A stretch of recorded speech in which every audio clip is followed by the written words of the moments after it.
Onside kicking it, man. It's good to see y'all in here, bro. First off and foremost, Yo. check 1, 2.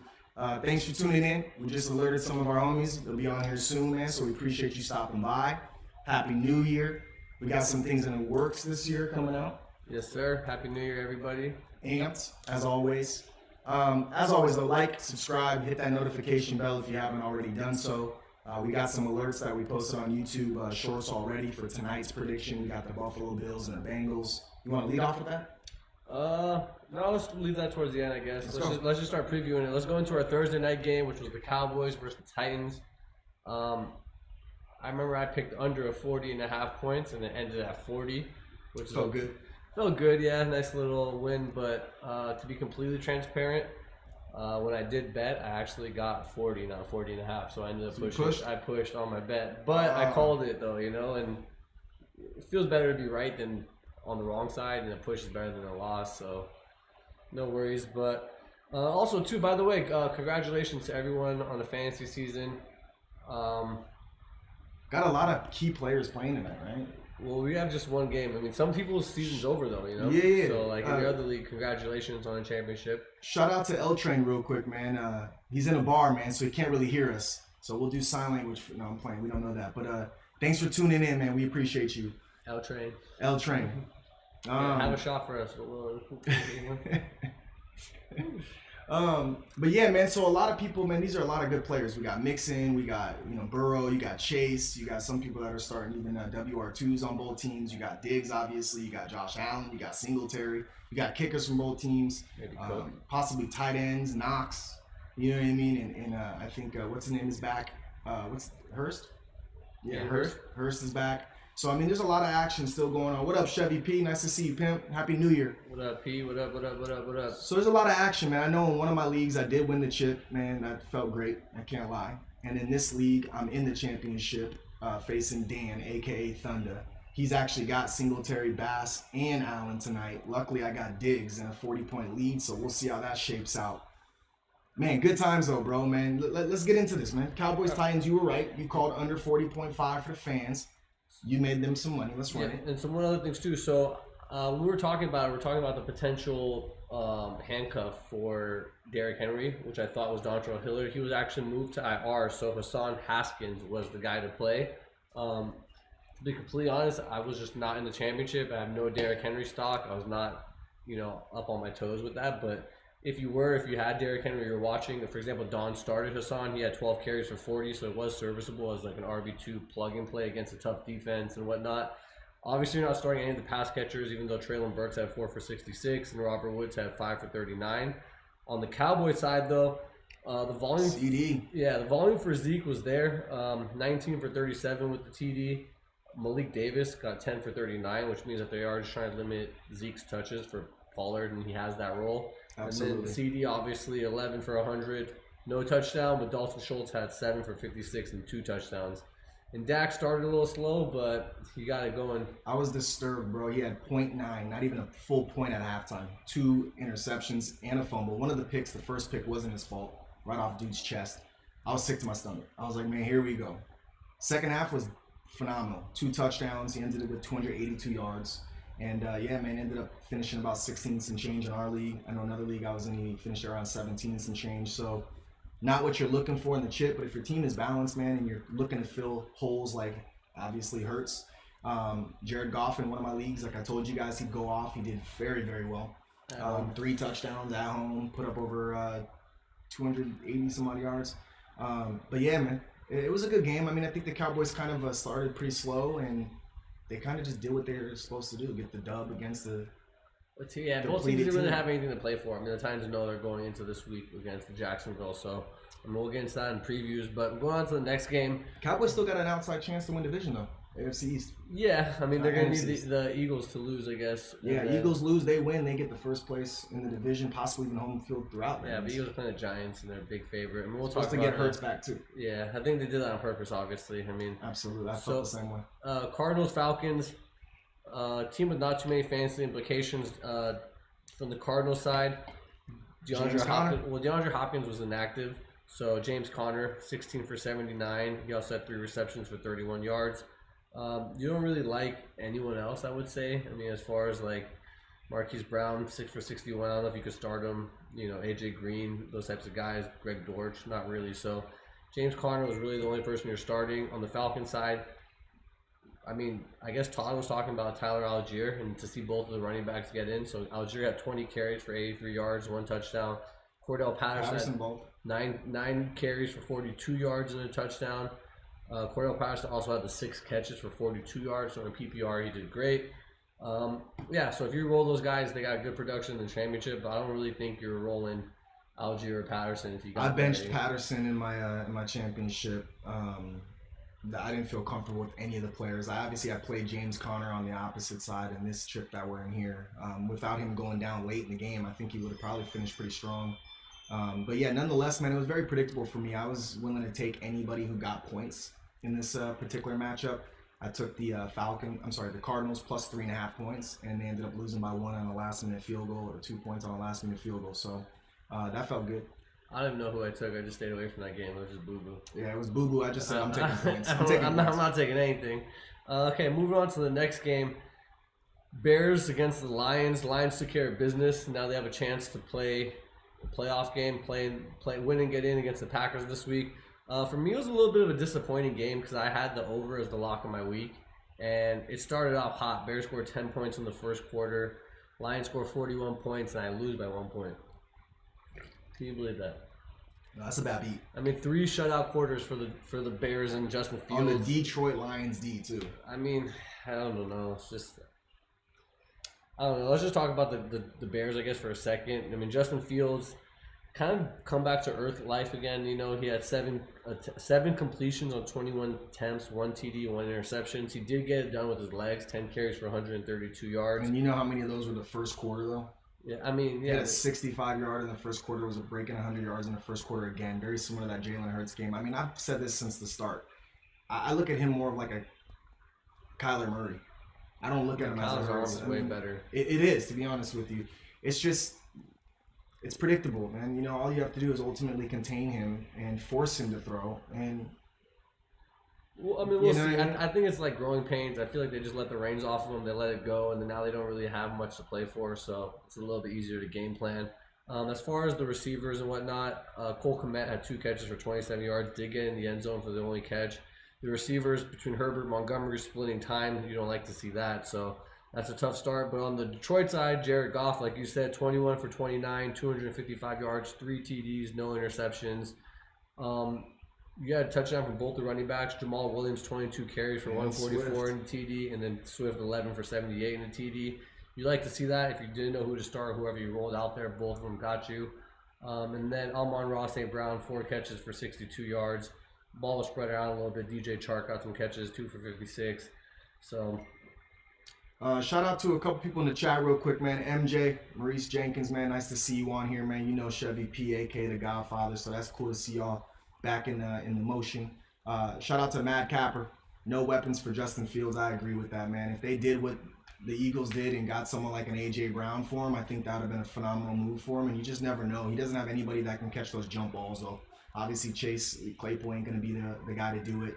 And curious to see, you know, like you said, growing pains, and curious to see what he does. I also started David Montgomery not comfortably.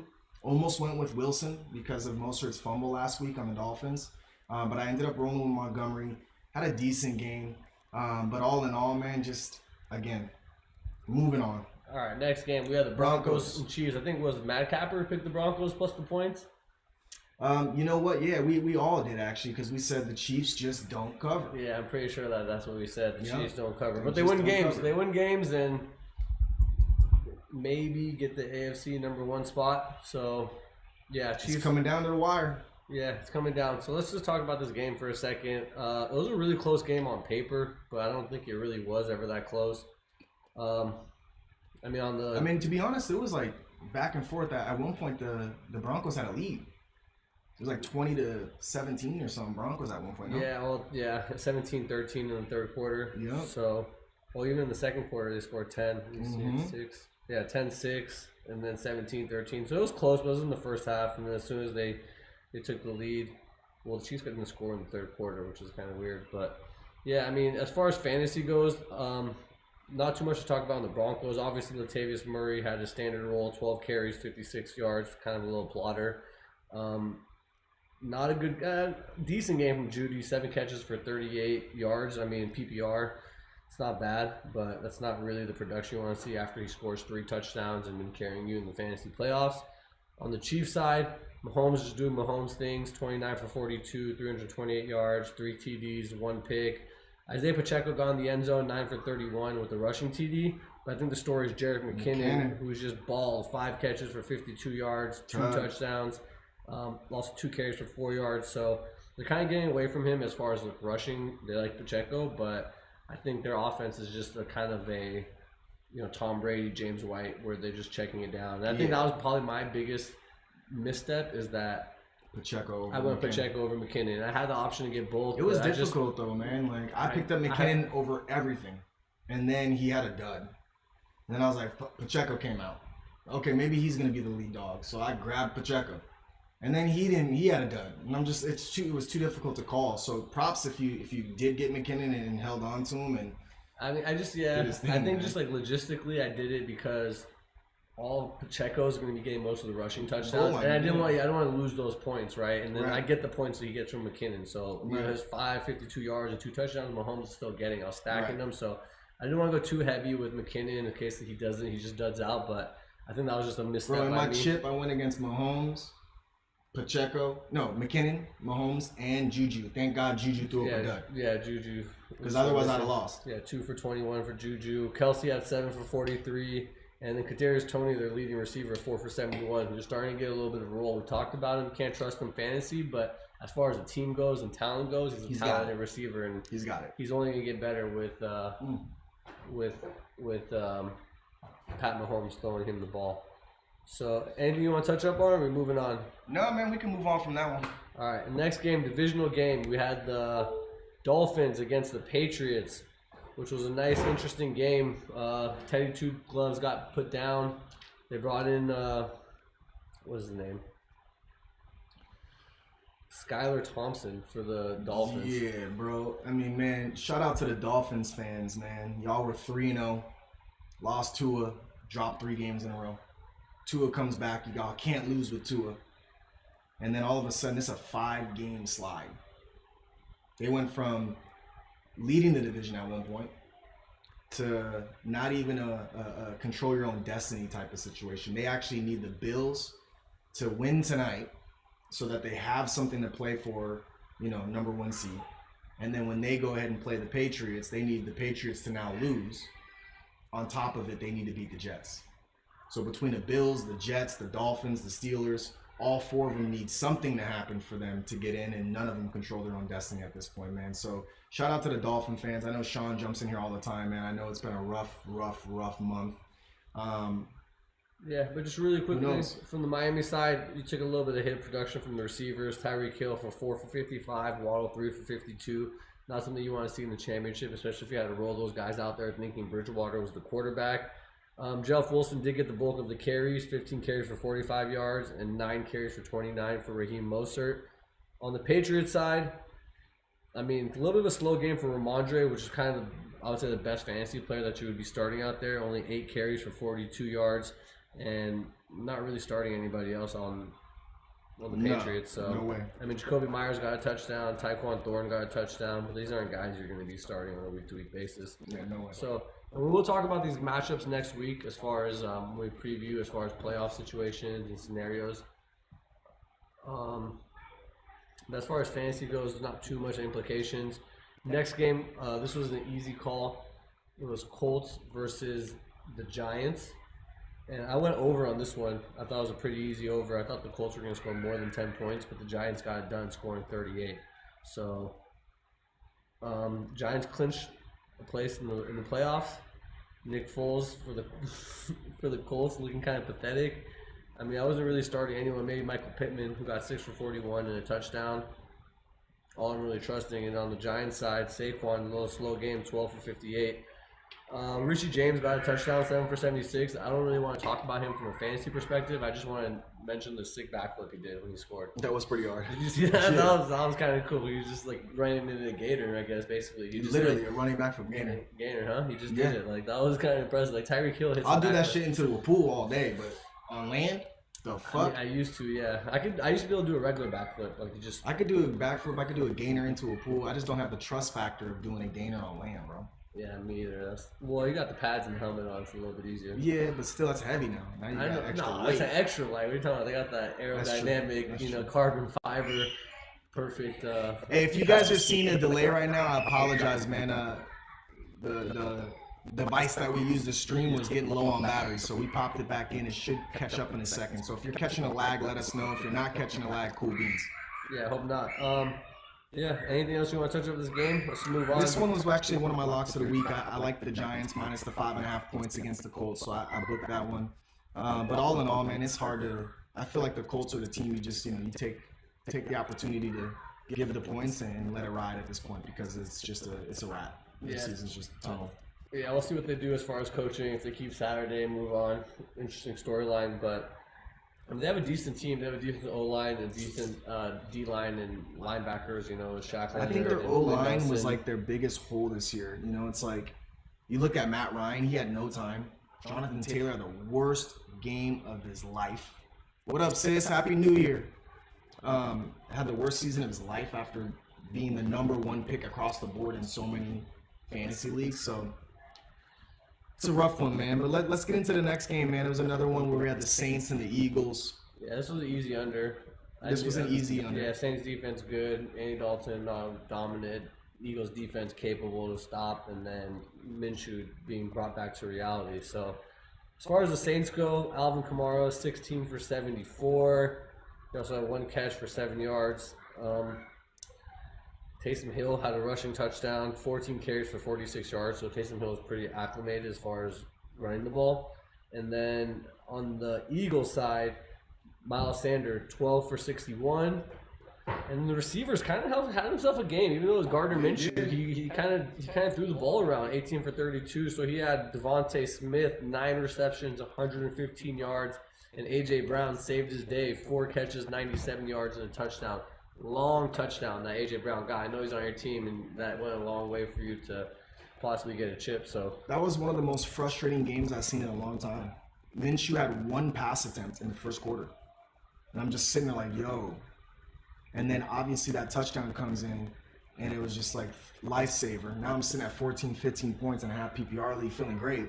And then all of a sudden, last couple of drives in bullshit time, Devontae just got peppered with like 4 or 5 catches, targets, 40 yards out of it. And, I was going against Devonta Smith as well. So it was just like, they canceled each other out, which is what I was afraid of. But better to cancel out than to lose all in all. So I was happy. If Devontae put up like a net 15 points on AJ Brown, you'd be in trouble. Oh, my God. So do the Saints have a chance of making no They're officially out. Officially out. Okay. Officially out. All right, so let's move on. They were out with the Packers win. So this was a good game because a lot of playoff implications between the Panthers and the Buccaneers. The Panthers came out hot, but Tom Brady doing Tom Brady things, making a comeback and winning this game. The only notable, I think, obviously between the running backs, Deontay Foreman, 13 for 35, not much. Chuba Hubbard, 3 for 12. We got 3 catches for 53. I've been talking about I don't really want to start much of those guys. But DJ Moore, 6 catches for 117 and a touchdown. I think the silver lining is that DJ Moore could be fantasy relevant, especially with Sam Darnold under center. So Sam Darnold next year, look at DJ Moore as like a WR2. I mean, I'm not going to put a high draft pick, but maybe like round 5, 6, 7th, 8th round. Yeah, if you need some WR help, like you can maybe slot him in. And then on the Bucs side, Mike Evans had himself a game. 10 catches, 207 yards, 3 touchdowns, 3. And then they were all dimes and bombs, bro. Those were all like standard Mike Evans. Those were standard, just bread basket, got a separation and took it to the crib. Everyone. Chris Godwin did his thing in the PPR league, 9 catches for 120 yards. A little bit of a slow game from both the running backs. Leonard Fournette, 10 for 28, and Rachaad White, 11 for 22. Fournette did have some. They both had some catches though, 5 for 26 and 4 for 29. So they got it done just surely based off volume, but without a TD. A little bit of a slow game for both of them. 100%. So the Bucs are in, Panthers are out. Yep, Bucks win. They were in, man. This game doesn't really matter, I guess, next week for the Bucks, but they said they're going to start their starters and see how that goes. Yeah, they still got a lot of work to do, I feel like. So I think it's best for them to kind of keep that, that momentum. You ain't get enough done to take it off, take a season off. Yeah. But shout out to Brady, bro. He's made the Bucks the division winners for 2 consecutive years in a row, and that's never happened in the franchise history for the Buccaneers. Wow. Well, Tom Brady does Tom Brady things. Think about that, right? Like Yeah. Tom Brady goes to the Bucks, gets him a ring, and becomes back-to-back divisional champs, which has never been done, bro. That's a team like the Packers, man. You just never can count them out when you're talking about Brady or Rodgers, man. So NFC just got that much more interesting. Yeah. Well, you no, got I don't Brady think it's versus- too interesting. Bro, it's one of those things. We've been talking about this all year. I mean, let's face it, bro. The Buccaneers have the weapon. Mike Evans, Godwin, Julio Jones is their worst receiver. That's a lot of weapons, bro. Yeah, Russell Gage even. That's what I'm saying, K. bro. Dotton, he was playing. Lenny good. Fournette, Rashawn White starting to get his little, Yeah, but their offense have been so bad / So bad. JV that like you don't trust it until you see it. I totally agree, but the one thing that we have to keep real is that when the pressure's on, they just drive down there and do it like methodically. Yeah. You know what I mean? And with Byron Leftwich calling the plays, like that's how they won the ring.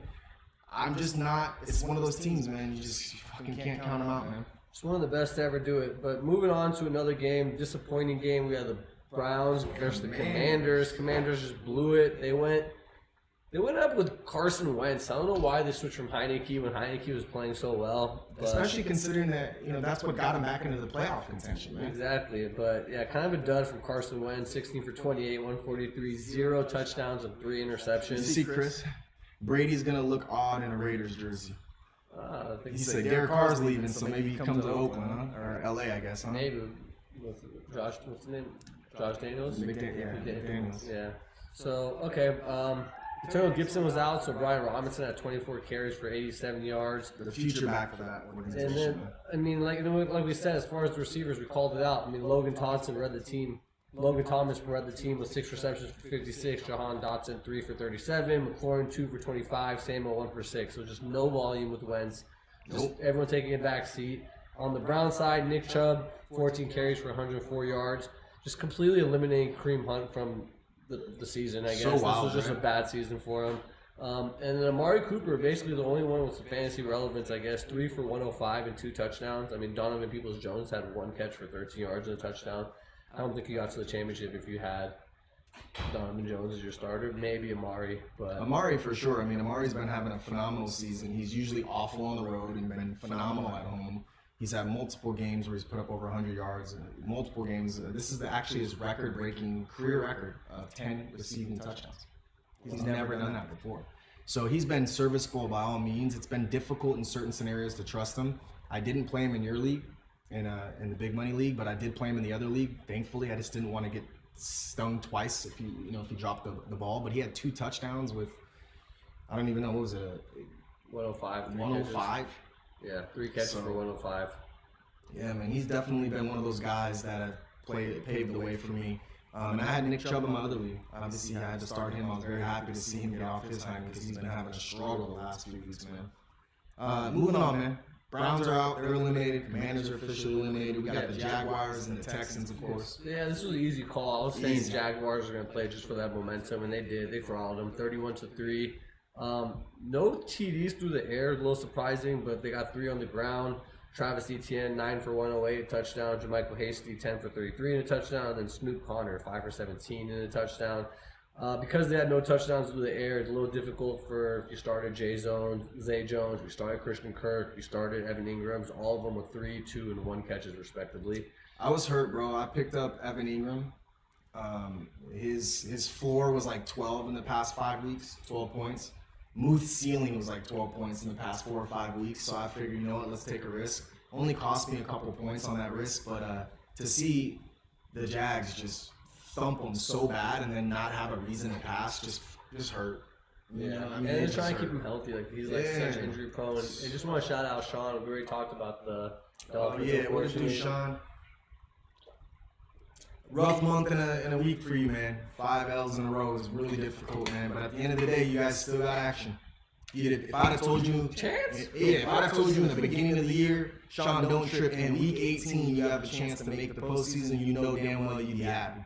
You goddamn right. But right now, definitely not the way you wanted to get to. All right, we're going to move on to a really good game, overtime game between the Niners and the Raiders. I'm actually surprised about, and this one I got wrong. I picked the under. I didn't think Stidham was going to actually do anything.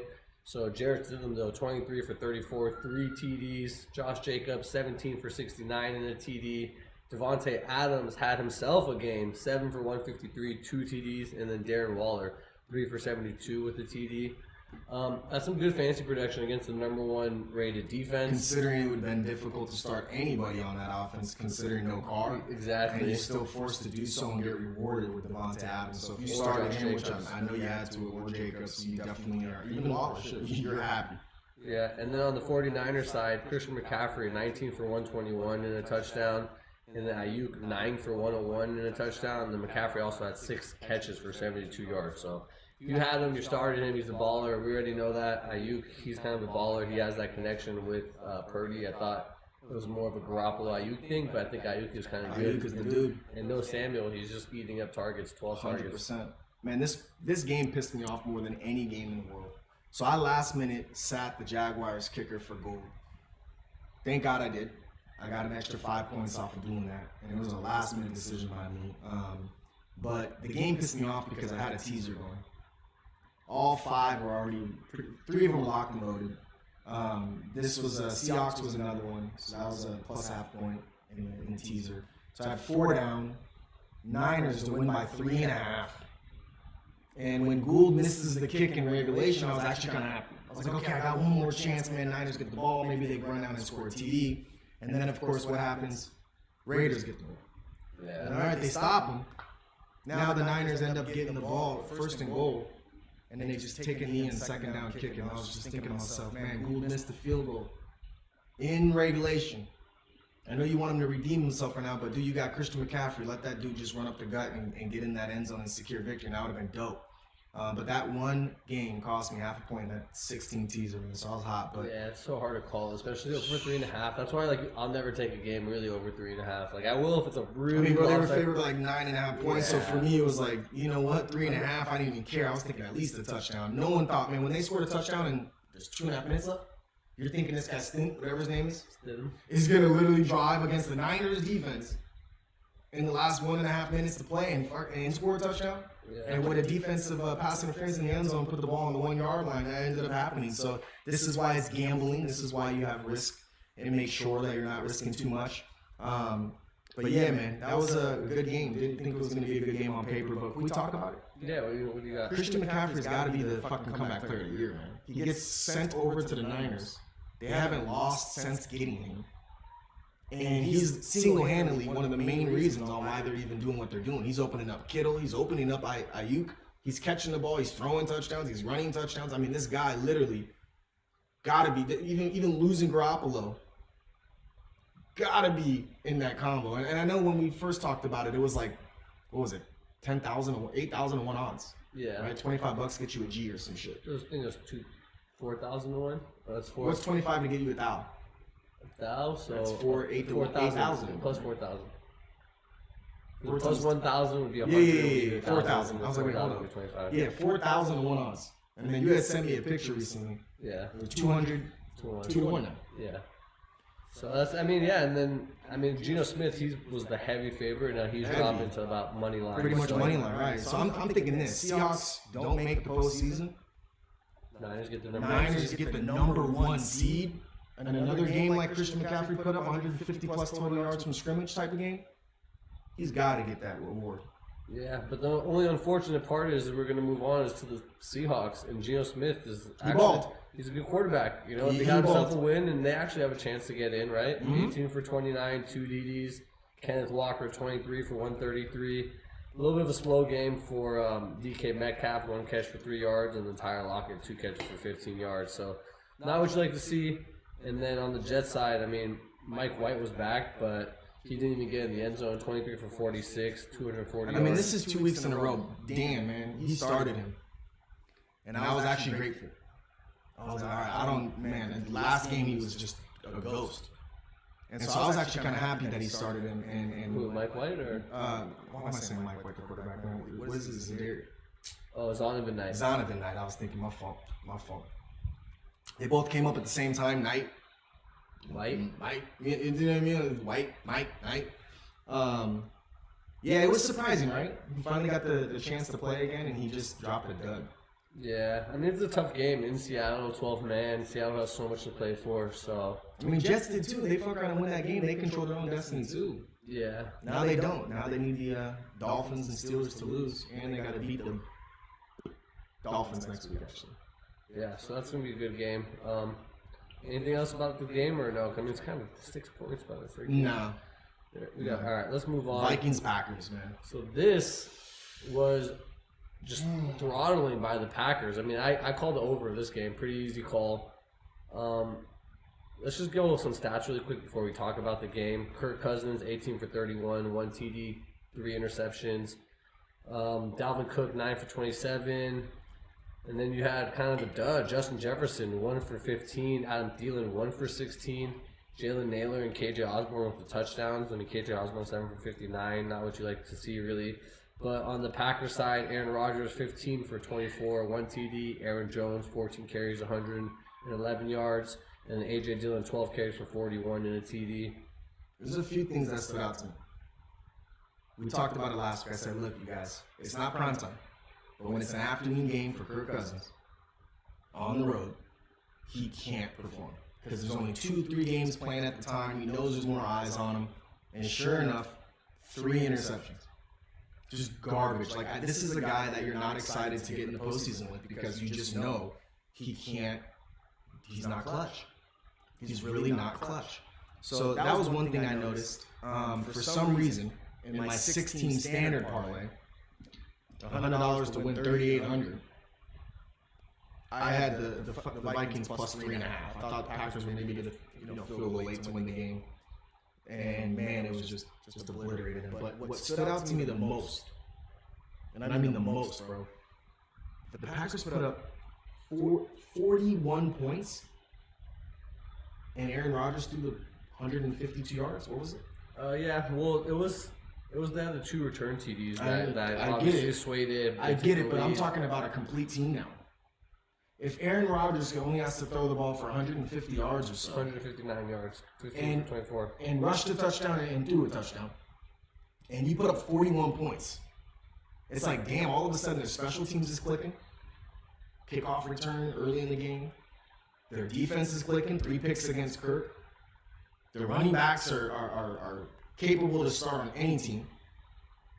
And their up-and-coming receivers are starting to show like consistency and what have you. So, again, Packers win and they're in, and we would have never thought that at 2-6. Yeah, so one thing that I want to talk about is something I mentioned was, to me, I think probably the biggest storyline was the fact that before the game, Jair Alexander called out Justin Jefferson and called his Week 1 performance a fluke. And then not only did that, catch, and then he fucking hit the gritty in his face. I saw that, bro. He broke up the pass. He broke up the pass on the sideline and just started in the first quarter. And that's when I was like, hey, why are you doing that? Like, you're gonna tick him off. Yeah, don't shake the cage, you know. But to not only hit the gritty on this dude, he hit the gritty and then locked him up for 1 catch. I think they knew something. Like, they knew that this was just going to be a blowout or something. So there's something I don't see in between the lines, right. But like... I mean, dude, he might have looked at tape and like, dog, this dude ain't that fire. And that's scary for a player like Justin Jefferson to, because he seems like he'd be clutch.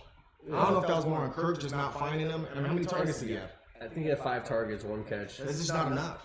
Well, I think maybe they had a vanilla game plan knowing that they have nothing to play for, really. And they just kind of were like... I mean, they still had a fucking opportunity to get the first seed. They only have 3 losses in the year. They were 12-3. These teams want everyone to come through their home. I find it hard to believe that they're going to, whatever, if we lose. Like, these motherfuckers want to play. They want to win. Especially you want the Packers out. You don't want the Packers in. Yeah, that's true. Like, I don't want to play this team again in the postseason. They owned us. Yeah. So I don't know, man. I think the Packers literally just, they hit another brainwave or I don't even know what to say, bro. The gritty was kind of sick, though. That shit was hard, bro. And then, he did it sick, too. Anymore. That was like the first time I seen a defender do it. Yeah. Like against the guy who, is known for doing it. Yeah, I thought that was kind of the dopest thing of the game. But yeah, and then That's like Dion shit, Babe Ruth shit. I'm I'm obviously- shutting you down. And then we're gonna preview it next week, but the Packers did get flexed to the Lions, so Packers-Lions Sunday Night Football win and get in playoff game. I said this a while ago. I said I think the Lions, and this was like 4 weeks ago. I said I think the Lions secretly are gonna make a run and they're gonna get into the postseason one way or another. And I find it really interesting to see. It's like, damn, they got to beat the Packers and they're in. But I'm telling you right now, I would not be surprised. Of all teams to beat the Packers, the Lions match up with them really well. Yeah. Because they have enough weaponry and offensive firepower to do the thing. The only reason I give the advantage to the Packers at this point, Goff is just like a Kirk Yeah. or Tony Romo. And it's cold. They can put outdoors, up mad at points. home, indoors. They can put up mad points during the regular season. Their stats look sexy as shit. And then all of a sudden, when the game counts, like this is now the playoffs started in Week 18, on the road in Lambeau. One other thing I want to mention, we talk about how hard it is to sweep a team. So the Lions already beat the Packers, so to have Goff go to Green Bay Right. and beat them in the cold weather where Green Bay difficult. thrived, it's going to be a tough It is. game. So MJ hit it on the head though, bro. In the 3 losses, it's now 4 losses, but yeah, in the 3 losses, maybe prior to last week, Justin Jefferson has 10 catches and 96 yards. Obviously, this shows you Adam Thielen ain't Adam Thielen of old. You know, Adam Thielen was like the guy at one point. You know, Diggs and Thielen together was like, that was a problem. He's not the guy old, because if you can shut down Justin Jefferson and you're forcing, you know, Kirk to try and find Hutchinson and or Thielen, and they're just not coming down with the rock. And this is also a fall off of Dalvin Cook this year. You know, Dalvin Cook was such a hard runner and was getting so much chunk yards that you had to crowd the box. And then you're creating one-on-one all on the outsides, and I think that's why Justin Jefferson can do his, you know, his extraordinary route running ability. But when you throw Kirk Cousins, who's not the most clutch quarterback in the play, all of a sudden, bro, those balls are not on the money, and you're not getting a game like you need. So I'm curious to see next week and with the Vikings. I think they're one and done in the postseason, personally. I like that stat, though. I appreciate that, MJ. yeah, and then moving on to the last game of the early morning windows, there was the Rams versus the Chargers. Chargers kind of blew them out 31-10. Yep. Not really much to talk about on the Rams side, obviously, since Baker Mayfield has been the quarterback. They've been playing better. They scored Cam 51, Akers. but Cam Akers 19 for 123. If you started him, I did! he did get vultured by Michael Brown though, for who got the touchdown, 1 for 23. And then on the receiving side, Van Jefferson 3 for 77. But on the Chargers side, Justin Herbert 21 for 28, 212 yards, 2 touchdowns. Austin Eckler 10 carries, 122, 2 touchdowns. You'd love to see that in the Eckler's a fantasy baller. in the championships. Mike Williams 7 for 94, no touchdown. Same thing with Keenan Allen, 5 for 60, no touchdown. And then Eckler 4 catches for 39 yards. And Gerald Everett, if you've been starting him, finally got into the end zone, 3 for 15. And one good luck touchdown. starting him at the end of the ship, too. Nah, I wouldn't be able to feel comfortable. I would have had to basically start him between Dolchich going to IR and Every time you say that name, bro, I laugh. I know, but he got sent to IR, so I was kind of like, if I was there, Yeah, no I would've- choice, right. I would have been rolling with him. So, yeah, I mean, the game kind of, I think I called over. It says 41. I would have pushed, but I think when the line when we were calling it, it was lower. It was in the 30, so I would have definitely covered on that one. But yeah, I kind of stayed away from that game. Just kind of not really much to see other than, you know, just 2 Yeah, I other like teams the playing. Chargers. I had the Chargers to win outright, but I think it was like, I don't remember the spread. I think it was like 5.5, 6.5. It was high, but it was 6.5, like, yeah. yeah, but it was like, I think they won by a touchdown. So, One thing I do want to mention though is Joey Bosa was back. Yep. So didn't really do too much, but I think it's going to take a little time to Oh, get yeah, acclimated, yeah. have another game, and hopefully by playoffs they could really get their flow going. Chargers are scary, man. Yeah. Chargers have weapons, man. They are fucking scary. Very similar to the Bucks to me. Obviously, you can't I think compare they're Herbert and way Tom Brady, more but like Eckler is firepower. way more potent than any backs the Bucks have. Then their receiving core, you know, Keenan Allen, Mike Williams. That's you know, it's comparable I to. think they're probably better though. No, I give Godwin the win over Mike Williams all day. No, it's Godwin and Keenan Allen. They're kind of like the slot. Like, Yeah, but Keenan and then Allen, Mike Keenan Williams, Allen's the like long- that, long, and then Mike Williams and Evans is like the long play. and I give Evans the edge. We had one good game though. I still do, but it's because of his track record, not just because of his 3 TD game. Like his track record shows, he's the guy that's going to fight for that ball at the top, come down with it. Mike Williams is a little bit soft in my opinion. I mean, okay, so let's Keenan let's Allen, talk about this for a sure, second. he's a baller. Beast. In the past, all Just over can't stay healthy. from the past, Mike Evans way better, but they kind of have that similar role: big receivers, stretch the field. sometimes don't get that volume, but they have that big playability. I just think he's soft. I don't know. But you know, he's soft. He's injured too. But the thing is, he's getting better year after year. Like he's became actually a guy now. Like 3-4 years ago, he was always a waiver wire guy. Somebody you're gonna pick late in the round. Someone that you're like flexing out there. And he has like he's very inconsistent, wildly inconsistent. Yeah. But since his injury, since his connection with Herbert, all that, like he's been playing better. So he's trending up in the right direction. If you draft, like he was getting drafted around the same time as Keenan Allen this year. Obviously, Keenan Allen, way better player. Like I invested all my stock in Keenan Allen over Mike Williams. It's not even close, especially in their offense, especially the targets that Keenan Allen's getting. So, but ultimately, yeah, I think. But then obviously Evans and Godwin are a little bit older. They've been doing it for longer, but it's kind of like the new wave. They're getting a little bit more, you know. I don't know. Herbert's kind of just younger, gives him more spike. Absolutely. So let's go into the last game, Sunday Night Football. It was Pitt versus Baltimore. Your Steelers coming back after halftime, being down, and Kenny Pickett having himself a game. Let's just go over some stats really quick before we get too deep into it. On the Ravens side, Tyler Huntley, 14 for 21, 1 TD and interception. J.K. Dobbins, 17 for 93. Mark Andrews has himself a game finally, 9 catches for 100 yards, although Isaiah Likely did get in the end zone. And then on the Steelers side, Najee Harris ran really well, ran like a man that was possessed, 22 carries for 111 yards. And then Freiermuth, 3 for 36. Deontay Johnson, 2 for 35. I think he made some big plays to move the chains. And same thing with George Pickens, 2 for 29. He made some nice diving catch to move the chains on like a long 3rd and 17. Absolutely. So what do you guys say about your team and the Ravens and the division? How's it looking? So it's a trip, bro, because you know on Christmas Eve we were playing the Raiders, and it was a Saturday night game, prime time, and it was very similar. We had no touchdowns all game, and then as soon as Matt Canada, our offensive coordinator, is kind of shunned to the side, and we're in our hurry up offense, and it's kind of like backyard ball. You know, you're calling crosses, you're calling slants, you're calling quick outs, things of that nature. Kenny did what Kenny does. He just drove down methodically, looked poised as shit, and scored a touchdown. Only touchdown of the game. Defense held. They beat the Raiders on Christmas Eve. Now, going into last night's game, look, we're playing for Tomlin's winning season, right? That's ultimately what the state of mind has to be in Pittsburgh. But with the Dolphins losing yet again, and then with the Seahawks beating the Jets, we knew going into that game, hey, dude, we win this game, all of a sudden we still got a route to take, to make the playoffs. And I think that gave us that extra oomph. There were a couple things that I saw that bothered me. Number one, horrible personal foul, 15 half the distance to the goal. Instead of Justin Tucker kicking a field goal going into halftime 6-3 Ravens, they end up scoring a touchdown. And this is after Boswell missed the field goal. So when it was 10-3, and I told you guys, I posted on the shorts, I said, look, Steelers are getting points in this matchup. Come on, man, book it. AJ was on the same tip. Yep. And it was like a little bothersome to see 10-3. I looked at the halftime line, it was a half point. I was like, shit, I can at least cover the half a point. And maybe break even. So we jumped on the half a point in the second half. But what stood out to me was Najee Harris. I mean, we're talking hurtling in the middle of finding a hole. His aggression, the way he ran the ball was just epic to see. And then the exact same turn of events occurred, this time on the road. You're down, haven't scored a touchdown yet. After a few field goals by Boswell that he did make, you gotta drive the full field. And once again, you look at Kenny Pickett, bro, he's so fucking poised in there. You look at him, he's poised as shit. I mean, man, hell of a catch by Pickens.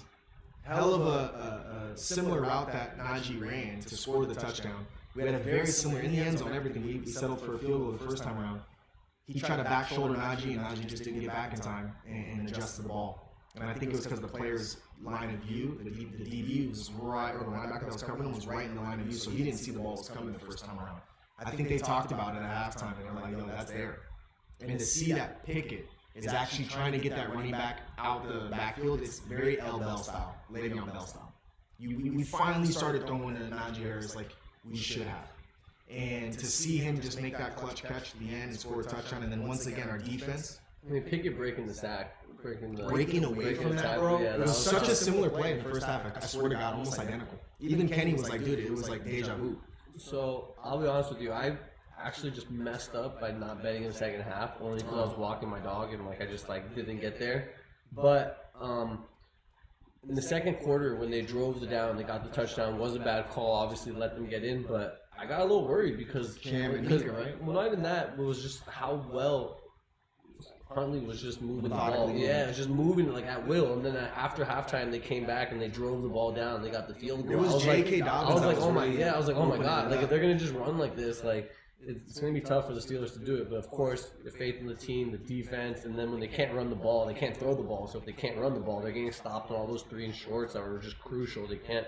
Bro, we had no sacks, no turnovers the whole game. And then on that last drive, we sacked Huntley. And then boom, the Mika pick at the end. It was a trip, bro, to see, man. Because, I played the Steelers defense over the Ravens defense. And they had 8.5 points before the final drive. The Ravens did.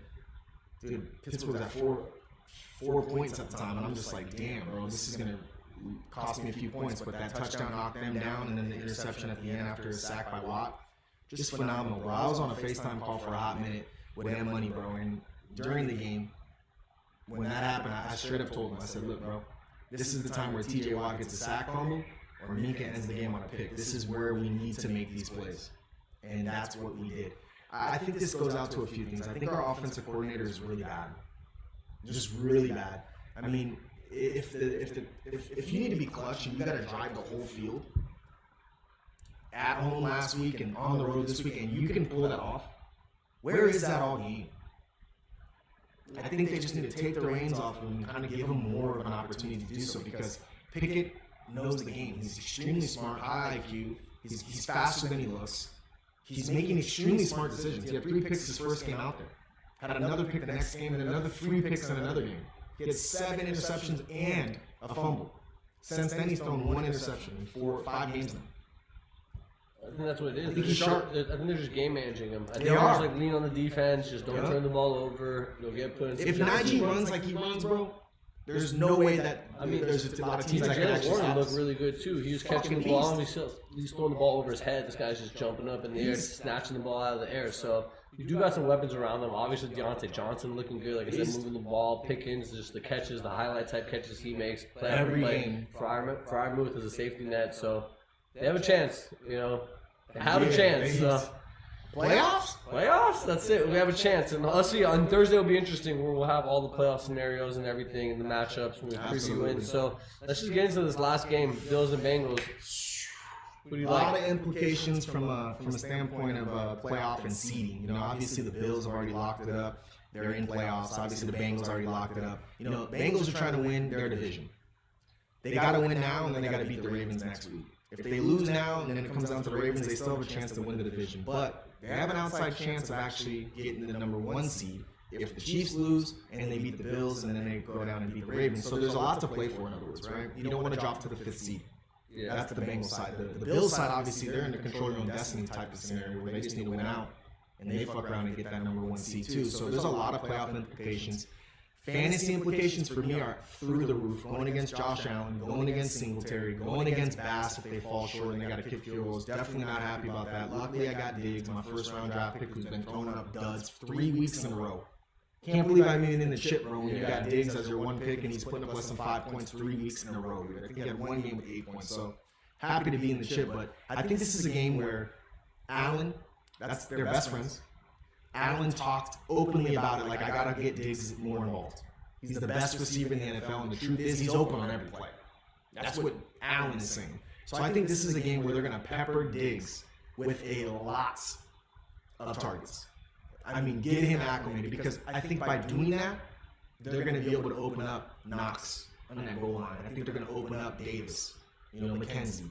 And then ultimately, bro, Singletary has to run the ball fairly well in order to, when he gets that opportunity, he's got to run the ball hard. Now, as far as Bengals in a close one, says MJ, the 2.5 point spread's so low that it's almost like you're better off almost money lining it, because if they're gonna lose, I'll take the 2.5 in a close game because there's a chance it goes to overtime. But like you said, it could just be a 2-point game. Like Bengals are up by 2, and Bills come in and hit the game-winning field goal, and then you still cover. So as long as it's not a blowout, I'm taking the Bengals plus the 2.5. Talk about your fantasy matchup. I like your spot. I mean, you're gonna be screwed if it's an Allen rushing game or Allen and Knox and Allen and Singletary Davis, rush if the you just- ball and- but the good thing about Singletary is Cook has been just emerging himself too, and just eating up those touches and those receptions. So, so basically you're in a good spot. You just can't hope that it's just a blowout and then they run the ball and rush the ball between Allen and Singletary. But we'll see. I'm wishing it for you versus Dan. I had dinner with Dan actually before, and I had to tell him, I said, sorry, I'm rooting for Jeremy. Like, I don't want you to be a back-to-back 2-time championship. Like, I want to spread the titles out so I can go on my run and I can have the most championships. But if people are stacking like 2, 3, 4. Hey man, I'm newest in the league, man. All I'm saying is watch out, man. I played in 2 leagues this year. I got 1 ring so far. I'm trying to get my 2nd ring. That'd be phenomenal, especially in your guys' league. It's a fucking tough league, man. So I'm just happy to be in it. I've progressively gotten better since I joined your guys' crew. And yeah, man, it's exciting, bro. I think this is what's gonna happen. I think the Bills are gonna start off with a phenomenal first drive. I really do think they're gonna score a touchdown on their first drive, whether they receive, whether the Bengals score first because they get the ball. I think the second the Bills get the ball, they're gonna march down and score a touchdown early. And then I think it will slow down a little bit as the Bengals make their adjustments. But I like the first half line of the Bills putting up more than 13 points. And then I also like the first half line at minus 0.5, a half a point. I think it could be tied. And I went back and forth in my mind, let me take the half a point from the Bengals and just hope for a push 1.5. But I do think the Bills are a better team as far as defensively goes. And then also, let's face it, man, they got a lot. They're just so well balanced, man. They're a better team. I think the Bengals start out kind of slow. They A did. lot of Injuries. pressure. They do this a lot. Even last year. AFC Jamar Chase, Championship really, game, that was it. They lost him, that was it, bro. Yeah. Got him back, won 6 in a row. Yeah, but I'm just saying, like, they even like last year when they beat the Chiefs in the AFC Championship, they started off slow and came back in the second half. So I That's just what like I the see. Bills in the first half, and I like the Bengals to come back in the second half with the comeback, starting off slow. But yeah, I think this comes down to the wire regardless, no matter how you chalk it up, yeah, I gotta take the Bengals.